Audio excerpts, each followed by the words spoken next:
The warm-up and the cool-down is the key thing in preventing injury in sport. We as physiotherapists see many people who have had injuries in sport just because they haven't been warming up and cooling down correctly. You need to set some time aside before you undertake your sport to warm up correctly.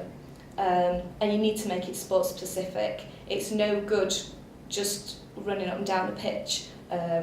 If you're going to play football, you need to practice your kicking. Similarly, if you're playing a racket sport, you need to warm up your upper body and your torso so that you're not going to sustain an injury there. Again, it's no good just stretching your legs off. You need to make sure your upper body's warmed up as well. If you go to the gym, you need to make sure you do an adequate warm-up before you start lifting any weights to get your whole body warmed up. And when you are doing weights in the gym, you must make sure that your posture's good when you're lifting so that you're not going to injure your back.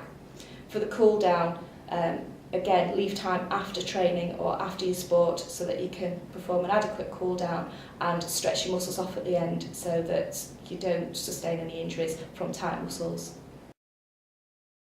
It's a lot more difficult to treat somebody who's been injured for a long period of time than somebody who's had a new, fresh, acute injury. It's a lot easier to treat somebody who comes with a new injury quickly than somebody who's been injured for a long time. It might take a longer period of time to get those type of people back to the sport that they want to play.